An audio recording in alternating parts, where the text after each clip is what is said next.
حضرت لوط علیہ السلام کی قوم انتہائی قبیح اور مذموم فعل میں مبتلا تھی، یعنی ہم جنس پرست تھے۔ حضرت لوط علیہ السلام کی مسلسل سمجھانے بجھانے پر بھی یہ قوم ٹس سے مس نہ ہوئی اور آخر اللہ کی ازلی سنت کے مطابق عذاب کا شکار ہو گئی۔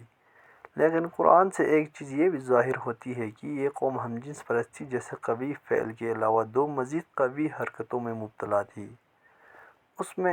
اس میں سے ایک مسافروں کا راستہ روکنا اور دوسرے اپنے محفلوں میں سر عام فحش گفتگو کرنا تھا۔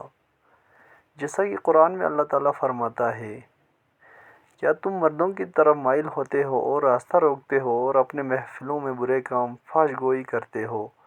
تو ان کی قوم کے لوگ جواب میں بولے تو یہ بولے کہ اگر تم سچے ہو تو ہم پر عذاب لے آؤ۔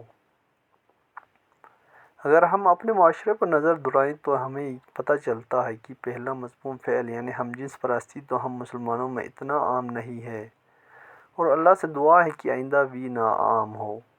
لیکن باقی دو مذموم افعال یعنی راستہ روکنا اور محفلوں میں فحش گوئی اتنی عام ہے کہ اب تو اس کو سرے سے گناہ ہی نہیں سمجھا جاتا۔ کوئی سیاسی جلسہ ہو یا اجتماعی تحریک ہو یا کسی کا بائیکاٹ کرنا ہو، ہم دیکھے بغیر اس سے ہمارے مسلمان بھائی کو کتنی تکلیف کا سامنا کرنا پڑے گا، صرف اپنی جائز اور ناجائز مقاصد کو پورا کرنے کے لیے قوم لوط کے عمل کو اختیار کرنے سے گریز نہیں کرتے۔ افسوسناک بات تو یہ ہے کہ عام فہم لوگ تو ایک طرف، لیکن ہمارے علماء کرام اور دین کا فہم رکھنے والے لوگ بھی اسی صف میں کھڑے نظر آتے ہیں، یہ سوچے بغیر کہ اس مذموم فعل کی وجہ سے کسی مسلمان بھائی کی موت بھی واقع ہو سکتی ہے۔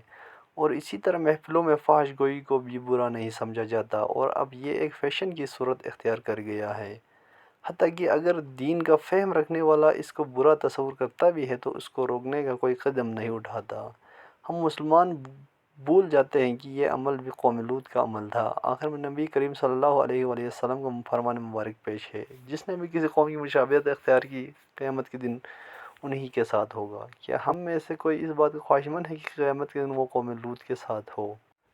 اللہ سے دعا ہے کہ ہمیں ہر برے عمل سے بچنے اور گناہوں سے معافی طلب کرنے کی توفیق عطا فرمائے، آمین۔